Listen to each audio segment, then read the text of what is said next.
estamos iniciando mais um programa Conhecendo o Ministério Público. Ônibus incendiados, ataques a postos policiais, confronto com a polícia e muito pavor da população atinge várias regiões de São Paulo e Santa Catarina. As ações são dirigidas por criminosos pertencentes a facções que agem de dentro das cadeias. Para analisar essa onda de violência, convidamos o coordenador do Centro de Apoio Operacional Criminal do Ministério Público Gaúcho, o promotor de justiça Davi Medina da Silva. Doutor Davi, quero dizer que é um prazer tê-lo aqui novamente no programa. Prazer é meu estar aqui. Doutor Davi, qual o prognóstico que o senhor faz sobre essa onda de violência que assola as cidades de São Paulo e Santa Catarina? Na verdade, isso é uma repetição, né, de coisas que nós já vimos no Brasil e apenas parece que há um aumento, um recrudescimento dessa violência, dessa onda de violência. E, evidentemente, a partir do que nós vimos no passado e o que estamos vendo agora, o prognóstico não pode ser prognóstico positivo, porque este crescimento de violência, ele assusta muito a população brasileira. Ele assusta nós que trabalhamos no dia a dia com a questão da criminalidade. Ele deixa, de certa forma, as autoridades perplexas pela incapacidade aparente que se vê no Brasil de conter de forma efetiva e rápida essas ações criminosas. Então, evidentemente que não é possível ter um prognóstico positivo. Nós entendemos que, se nada for feito, esse tipo de situação se tornará cada vez mais comum no território brasileiro. O senhor entende que o Brasil está sabendo lidar com essas investidas criminosas? Não, em absoluto. O Brasil não está sabendo lidar. O Brasil, a cada vez que esse tipo de situação acontece, o Brasil demora muito para reagir. O Brasil demora muito a dar uma resposta. A prova de que o Brasil não está preparado para isso é a queda do secretário de Segurança de São Paulo, com substituição aí pelo Procurador-Geral de Justiça de São Paulo, que assumiu a condição de secretário de Segurança, o Dr. Fernando Grella. Aliás, desejamos aí todo sucesso ao Dr. Fernando nesse trabalho que é extremamente difícil de estar à frente de uma pasta como a da segurança pública, mas certamente um homem público de grande envergadura terá condições de fazer um bom trabalho. É o que nós esperamos também e torcemos. A queda do secretário de Segurança Pública, a substituição desse secretário, demonstra o quê? O despreparo das nossas instituições, a perplexidade que isto gera. Não é? Isto é a prova de que, quando isto acontece, a estrutura que existe não está preparada para dar respostas e acaba sendo substituída por outra. Eu lhe indago isso porque há um ano, mais ou menos, o Brasil ganhou as páginas dos jornais do mundo inteiro com aquela ocupação pelas Forças Armadas do complexo do Alemão no Rio de Janeiro. Há muito tempo o tráfico de drogas domina situações, espaços urbanos. Isso não é uma novidade. Isso é uma realidade em vários países do mundo, desenvolvidos ou em desenvolvimento. Então, essa realidade é uma realidade que, evidentemente, se transporta para a nossa realidade, nosso cotidiano aqui. E o que aconteceu há um ano, no Rio de Janeiro, foi uma demonstração do Estado de que ele é capaz de fazer a retomada desses territórios, de que ele é capaz de demonstrar que está presente nesses territórios, de que não são territórios que pertençam à criminalidade. O problema é que a cada vez que o Estado faz isso, pela fragilidade das nossas leis, das nossas instituições, do nosso sistema prisional, esses indivíduos acabam simplesmente migrando de um lugar para o outro. E este fenômeno acaba se repetindo depois em outros lugares. Nós não podemos ter essa demonstração do Estado, essa demonstração de que é capaz de proteger a população, apenas como uma estratégia de marketing às vésperas da Copa do Mundo. Nós precisamos que isso seja algo efetivo, constante na vida dos brasileiros, não só como uma política de repressão ao crime, mas como uma demonstração do interesse do Estado de cumprir o seu papel de dar segurança e também, não só segurança, no sentido de repressão, mas segurança no sentido de políticas de base. Eu não tenho dúvida que a educação, que o emprego, que a melhoria das condições de vida nos centros urbanos, esportes, ocupação, dar ocupação para os jovens, uma ocupação lícita, dar um futuro, dar uma esperança. Eu acho que isso tudo é que vai contribuir a longo prazo para nós termos aí um país melhor e livre dessa criminalidade tão marcada que nós temos hoje. Então, aquela ocupação, ela, naquele momento, ela foi muito mais, me pareceu muito mais um momento assim que se queria dar uma satisfação à opinião pública internacional e também à opinião pública nacional, do que propriamente dita uma iniciativa destinada a se consolidar com uma política efetiva do Estado de combate ao crime e de uma atuação repressiva mais forte e com ações de prevenção fortes também, políticas sociais importantes, não me parece que tenham surgido de lá para cá. Eu li esses dias um artigo seu em que o senhor defende a tese de que essas ações que estão acontecendo em São Paulo, em Santa Catarina, deixaram há muito tempo de ser criminosas, mas são agora terroristas. São terroristas. São ações terroristas porque ela refoge um pouco a ideia de crime, porque o crime, via de regra, ele é a ação de um indivíduo, por definição, dentro de uma definição clássica, o crime é a ação de um indivíduo contra outro indivíduo ou de um indivíduo contra um grupo de indivíduos. Então, do ponto de vista clássico, do direito penal e dos estudos criminológicos, o crime é um atentado contra um indivíduo ou contra um grupo de indivíduos. O que nós percebemos nessas ações é que elas atentam contra a ideia de sociedade organizada, atentam contra a ideia de poder constituído, atentam contra a ideia de um poder público constituído constitucionalmente, atentam contra a democracia, ou seja, é uma demonstração de poder não contra indivíduos, mas uma demonstração de poder contra o Estado e contra a sociedade. Quando essa motivação, então, está presente, não há como mais identificar aí uma conduta criminosa. Nós temos aí a conduta terrorista, que é a ação de um indivíduo ou de grupo de indivíduos contra o Estado organizado. Nessa condição, a democracia precisa ficar atenta, porque é muito fácil se sair do controle das autoridades, a democracia efetivamente sucumbir. Nós tivemos no final de semana passado mais mortes no Brasil do que na faixa de Gaza, onde há um conflito conflagrado, não é? Então, nós temos que entender que este fenômeno que acontece no Brasil, ele precisa ser visto como algo que precisa de uma intervenção mais clara, mais, digamos assim, enérgica, mais organizada, mais positiva e proativa das autoridades, no sentido de defender a democracia.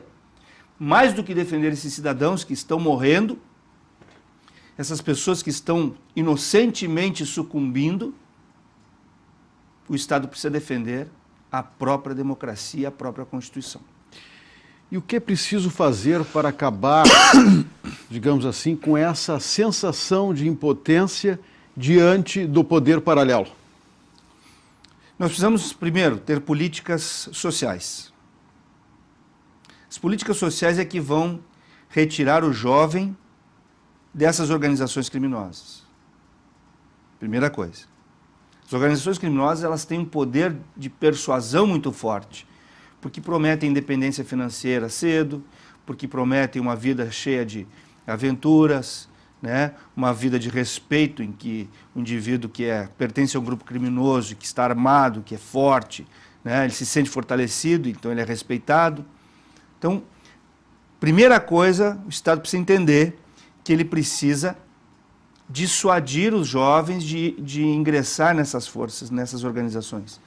Oferecer estratégias mais persuasivas a esses jovens, perspectivas mais persuasivas. Envolver mesmo esses jovens. Segundo, precisa estabelecer uma política de combate ao narcotráfico mais eficiente. Terceiro, precisa combater a corrupção em todas as instituições que tratam da criminalidade. Quarto, precisa criar um sistema prisional mais humano, mais digno, mais eficaz. Então, assim, é uma série de medidas articuladas. Faltou dizer, precisa articular suas forças de segurança pública. Não é possível que a Polícia Civil não conheça adequadamente ou não interaja mais com a Polícia Militar. Não é possível que o Ministério Público não esteja interagindo melhor com o Ministério Público, os Ministérios Públicos dos Estados, da União não estejam interagindo adequadamente com a Polícia Federal, enfim, órgãos estaduais e federais que atuam com justiça e segurança possam trabalhar melhor nesse sentido. Então, não é uma medida só, uma série de medidas que envolvem, inclusive, a inteligência, não é? Porque a partir da inteligência que é possível identificar essas células terroristas, né? Me permito usar essa palavra, porque elas já deixaram de ser criminosas, já pularam esse degrau. Então, essas medidas, elas têm que ser implementadas, claro, né? Tem que ser vencidas as barreiras burocráticas, as barreiras corporativas que muitas vezes impedem a aproximação de algumas instituições. Precisamos de uma legislação que seja realmente capaz de criar estruturas de poder mais fortalecidas. Falando em estrutura, a imprensa ela não se cansa de falar no PCC. E aí eu lembro que há 5 anos, mais ou menos, o primeiro comando da capital já assombrava a cidade de São Paulo. O PCC é um caso interessante, porque o PCC foi criado pela ditadura. Quando os intelectuais começaram a ser presos com bandidos comuns, quando os intelectuais começaram a ser presos com bandidos comuns na ditadura, a ideia de organização, o ideário político, o ideário de guerrilha, né, que era uma estratégia utilizada pelos grupos, né, chamados guerrilheiros, nada mais eram do que pessoas que estavam descontentes com o regime ditatorial, mas que utilizavam a estratégia de guerrilha. Tudo isso passou a ser disseminado entre presos comuns e se estabelece a partir daí uma cultura, não é, que vai gerar o Comando Vermelho, também lá em São Paulo, que depois vai se tornar PCC.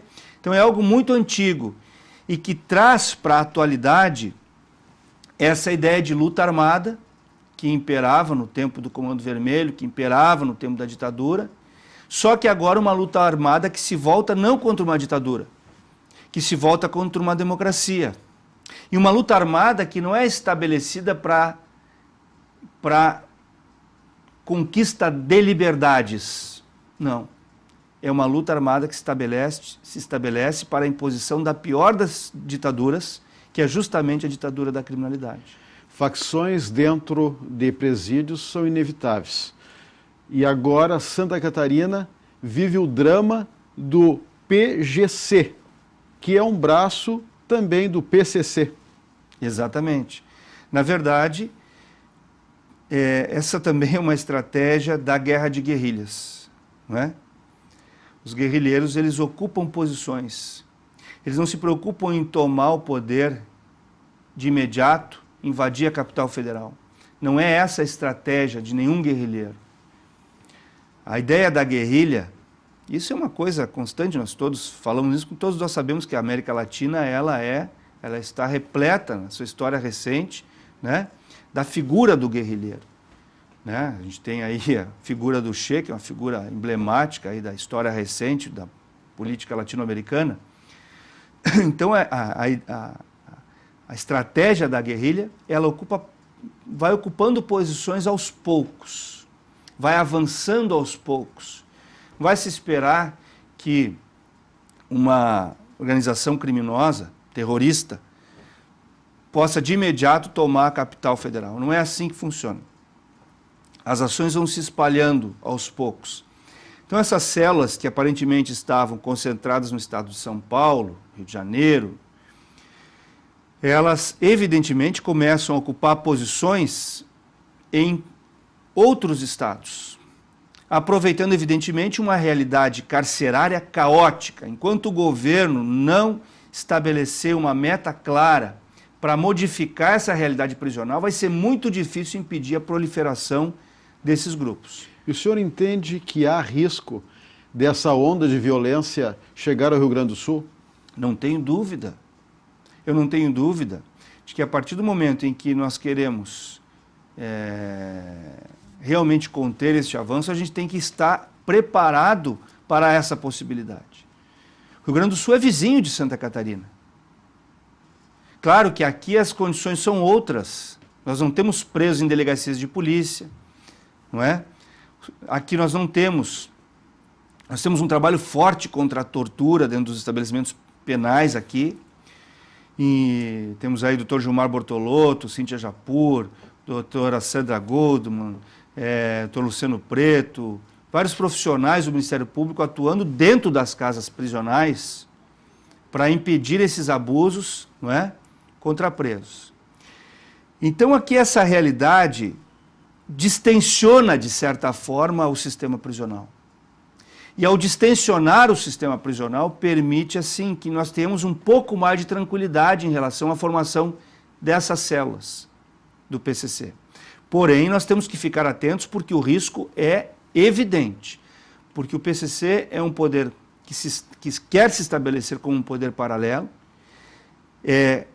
de quando em quando gosta de demonstrar seu poder, como já fez em São Paulo, Rio de Janeiro, Santa Catarina, e o risco de que faça aqui no nosso estado também é muito grande. Claro.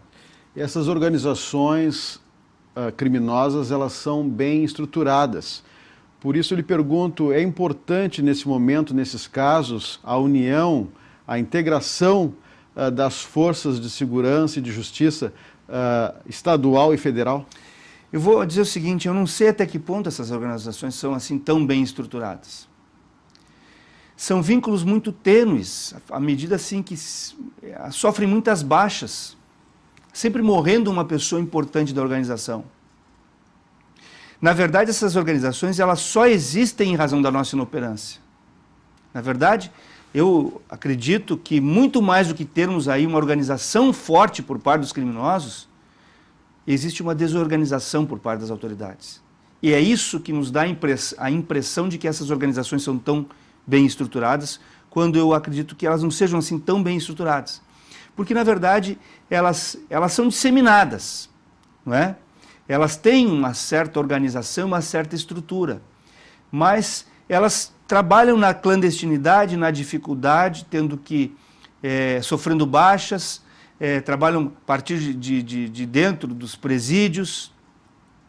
Então, isso é algo que, se nós tivéssemos uma organização melhor das autoridades, seguramente seria, acredito, bem fácil até de conter essas organizações. O certo é que a maioria desses grupos é financiada pelo tráfico de drogas.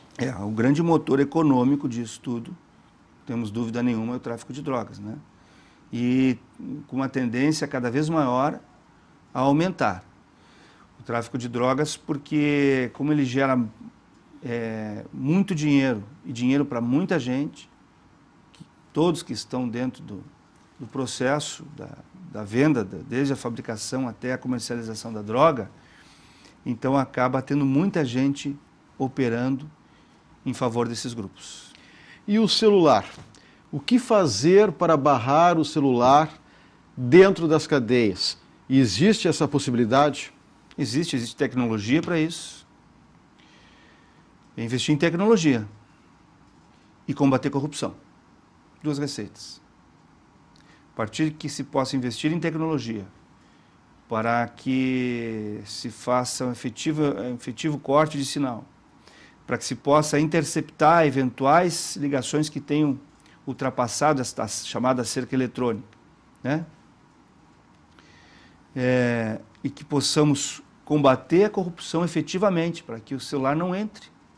Realmente, a gente resolve 90% do problema. Eu lhe pergunto porque é a principal ferramenta dos presidiários para esse tipo de crime que está acontecendo no momento no país.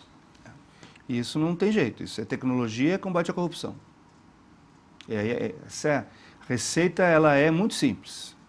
Ela só precisa de um bom investimento, um bom trabalho de inteligência, não é? E vontade de ser feito. Claro. E o Ministério Público, falando aqui do Ministério Público Gaúcho, ele também está bem preparado para enfrentar esse tipo de situação? O Ministério Público ele está estruturado a partir de grupos de investigação hoje. Nós temos um trabalho de inteligência, nós temos o nosso GAECO, né, que investiga especificamente o crime organizado, e surgindo eventual notícia, temos também a Promotoria de Justiça Especializada Criminal, além de outros órgãos com atribuição também para operar separadamente, mas preferencialmente em conjunto com as demais instituições de Estado, especialmente a polícia, na prevenção, na investigação e na repressão de condutas desse tipo. Por exemplo, nós temos aí o trabalho dos promotores de fiscalização dos presídios, né, que também conseguem detectar situações anômalas dentro dos estabelecimentos. Tudo isso concorre. Agora, para que efetivamente seja eficaz, isso não basta esta estrutura. É preciso mais, é preciso uma articulação de todos os órgãos que estão diretamente relacionados com o enfrentamento do problema. Nós estamos chegando ao final do nosso programa, doutor Davi, mas o senhor ainda tem 2 minutos para as suas considerações finais. Muito bem. Eu acredito que esta onda de violência é algo que deve preocupar as autoridades brasileiras. Não é um atentado contra pessoas. Isso é grave, por si só, por atentar contra pessoas. Mas se torna muito mais grave quando traduz a vontade de atentar contra a democracia. Democracia é algo muito caro para o Brasil, custou muito para o Brasil criarmos um ambiente democrático. Estamos crescendo democraticamente, estamos crescendo economicamente. O Brasil aumentou suas taxas de escolaridade. Nós temos condições de nos tornar uma grande nação. Estamos às vésperas da Copa do Mundo. Agora, temos que entender que essas ações não são simplesmente ações criminosas. Elas são ações terroristas, porque elas querem afrontar o Estado brasileiro. Então, o Estado brasileiro precisa investir em políticas sociais, políticas de base, tirar os jovens das ruas, da criminalidade e da droga. O Estado brasileiro precisa investir em segurança da população, a começar pelo sistema prisional. Precisa modificar o sistema prisional, criar um sistema mais humano, mais digno e mais apto a ser fiscalizado efetivamente. E investir nas polícias, melhorar a legislação, ter leis mais rigorosas para punir esses atos, porque as leis são muito brandas para esse tipo de ato. E a partir daí nós poderemos pensar em ter aqui realmente um 2014 de festa, com a Copa do Mundo acontecendo. Ok, doutor Davi Medina da Silva, mais uma vez eu agradeço a sua participação aqui no programa, a sua gentileza em aceitar o nosso convite. Muito obrigado, gratidão é minha. Ok. Se você tem críticas, sugestões, mande um e-mail. Mande um e-mail para conhecendomp@mp.rs.gov.br. Lembramos também que esse quadro poderá ser revisto em nosso canal no youtube.com/conhecendomp. Na próxima semana, voltaremos com mais um assunto de interesse da sociedade no programa Conhecendo o Ministério Público. Até lá!